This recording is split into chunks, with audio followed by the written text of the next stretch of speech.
Halo teman-teman, selamat datang di channel ini, dimana channel ini kebanyakan fokus di cerpen bahasa Indonesia. Tapi di sini mungkin aku hanya sedikit berbagi tips yang mungkin bisa membantu kalian tentang bagaimana sih kita sebagai penulis pemula itu menjadi lebih produktif ketika kita nulis, terutama untuk mendapatkan ide-idenya cuy. Oke, mungkin di YouTube, di channel YouTube mungkin baru 2 atau sampai 3 video yang udah publish tentang cerpen yang aku buat. Tapi jujur aja dari draft yang udah aku buat mungkin udah ada 6 atau 10 cerpen yang siap aku tulis. Dan tentu saja kebanyakan penulis pemula seperti gua contohnya, itu adalah hal yang paling sulit adalah menyusun gimana idenya dan bagaimana menemukan idenya. Maka di sini mungkin aku hanya sedikit berbagi tips yang semoga bisa membantu kalian dan juga aku pribadi yang semoga bisa berguna gitu loh. Oke, aku nggak pengen menghabiskan waktu terlalu panjang buat kalian. Cara yang pertama adalah jangan ikuti pasar. Mungkin banyak kreator penulis di luar sana yang bilang kalau misalnya kita pengen menulis, kita harus mengikuti tren pasar. Tapi jujur aja itu adalah cara yang menurut aku itu keliru cuy. Mungkin kalau kita menengok tren pasarnya, mungkin banyak pembaca di Indonesia tuh sangat suka dengan bacaan-bacaan yang mungkin bergenre romance. Tapi pertanyaannya adalah, apakah setiap penulis itu bisa menulis romance dengan baik? Tentu saja tidak cuy. Mungkin jujur aja, genre cerita yang aku suka contohnya adalah thriller, action, dan fantasy. Makanya aku seneng banget ketika aku menulis tentang hal itu. Dan hal yang paling aku tidak suka untuk menulis adalah menulis romance. Yang romance yang aku maksud di sini adalah jika core-nya atau mungkin jalan ceritanya itu pure romance cuy. Itu susahnya minta ampun. Ya kalau misalnya cerita aku tuh ada romance-nya, itu biasanya aku sisipkan di tengah-tengah dan biarkan jalan ceritanya itu ups and down dan menentukan nasib romance-nya itu nanti. Karena jujur aja buat aku, membuat cerita romance itu susahnya bukan main. Pertama, kita harus menentukan bagaimana membuat pembaca itu merasa baper beneran. Dan kedua, bapernya itu nggak cringe itu loh. Atau mungkin yang ketiga itu nggak alay itu loh cuy. Terutama PDKT-nya. Atau mungkin yang keempat nih biasanya ditemukan di Wattpad, tiba-tiba seorang jagoan yang tadinya cool, pendiam, tiba-tiba meleot ketemu mungkin ceweknya. Ini kayak gimana gitu loh. Ya intinya buat aku menulis romance yang pure pondasinya romance itu susah buat aku. Makanya jika kalian adalah pure penulis romance, aku acungi jempol. Mantap cuy, lanjutkan. Oke. Oke, cara kedua bagaimana kita mendapatkan referensi banyak ide ketika kita menulis adalah suka-sukalah untuk ngegame cuy. Aku adalah tipikal orang yang suka ngegame bergenre AAA, di mana itu aku bisa mendapatkan banyak referensi ide, terutama untuk aku menulis yang bergenre thriller atau fantasi dan bahkan action. Jujur aja, bermain game AAA itu seperti menggerakkan saraf-saraf otakku. Oh, aku pengen membuat cerita modal seperti itu. Oh, dia meninju dari kanan-kanan menghindarinya seperti ini. Seperti banyak referensi yang bisa aku gunakan dan aku bisa menulis dengan sangat lancar gara-gara nge-game cuy.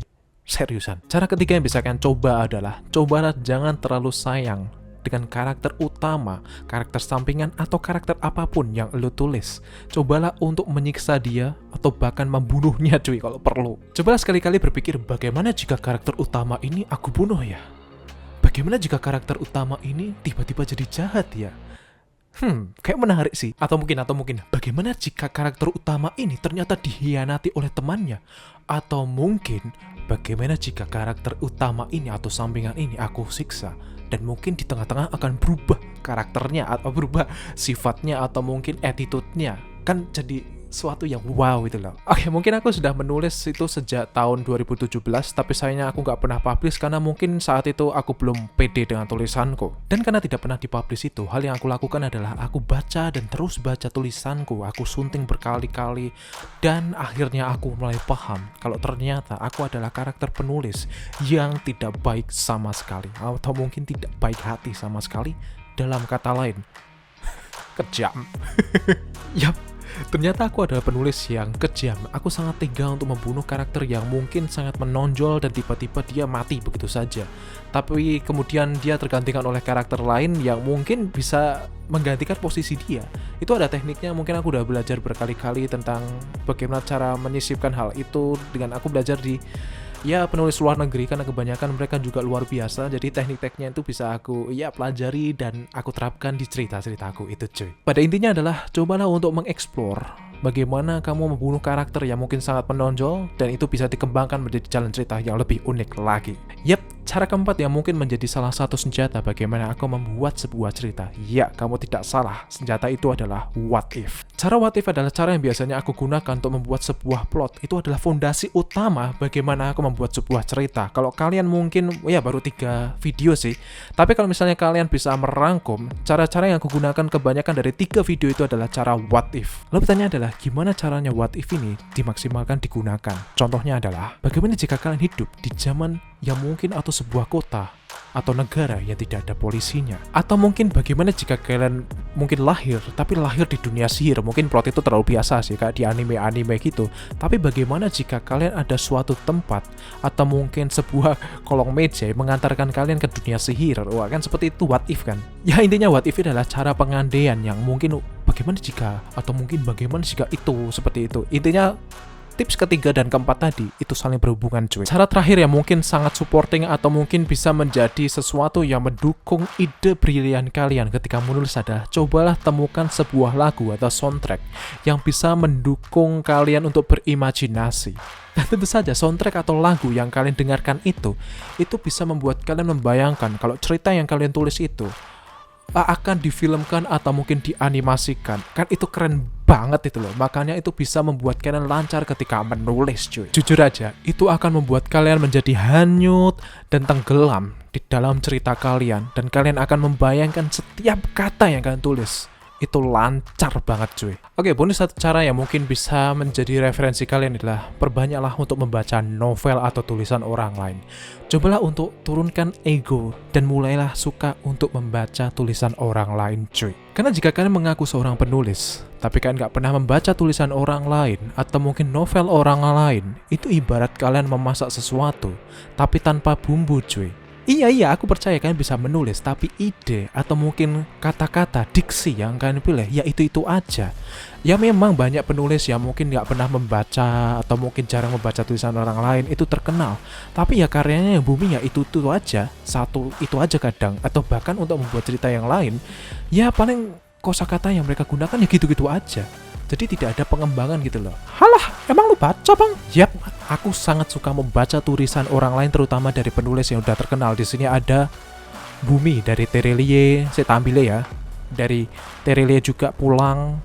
Di sini ada KPBJ di Lestari, ini baru aku baca tapi belum tuntas karena jujur aja ini bahasanya berat banget, banyak istilah-istilah saintis yang mungkin harus aku pahami dulu. Ini aku masih membaca Red Rising dari Chris Brown. Ini masih ya 2 itu KPBJ sama Red Rising ini masih aku baca dan aku coba untuk pahami, tapi untuk KPBJ mungkin kurang sering aku baca karena aku masih tenggelam dalam Red Rising Chris Brown. Dan yang terakhirnya ada Bulan dari Terelia. Ini belum aku baca, masih segel. Ya, aku sangat suka membaca karya-karya orang lain karena itu bisa menambahkan diksi dan bahkan bumbu-bumbu yang aku perlukan ketika aku menulis. Dan yang paling utama, aku bisa mendapatkan banyak kosakata yang aku perlukan. Contohnya nih, seorang pria sedang melirik dengan ujung matanya. Kan seperti itu. Kalau misalnya kita nggak pernah membaca, bagaimana kita bisa menggambarkan sebuah tragedi atau mungkin sebuah action yang dilakukan oleh seseorang? Karena pembacaan itu sangat penting bagi penulis cuy. Ibarat itu skrup, ibarat itu sesuatu untuk mengumpliti cerita kalian. Oh yes, mungkin adalah hal yang bisa aku bagi untuk video kali ini. Ya semoga tipsnya bisa berguna buat kalian, tentu saja buat aku pribadi. Dan jika kalian suka dengan tips ini, langsung aja like dan subscribe. Mungkin aku akan sering membuat tips ini dan semoga bisa menjadi pembelajaran kita bersama. Dan tentu saja mungkin di video selanjutnya aku akan lanjut untuk menulis cerita pendek yang semoga bisa memberi hiburan dan menemani kalian ketika mau tidur lah atau melakukan sesuatu lah atau apapun itu. Dan jika kalian suka, silahkan dengarkan dan silahkan subscribe dan share ke teman-teman kalian. Ya, semoga bisa memberi hiburan buat kalian. See you later and ciao. Bye.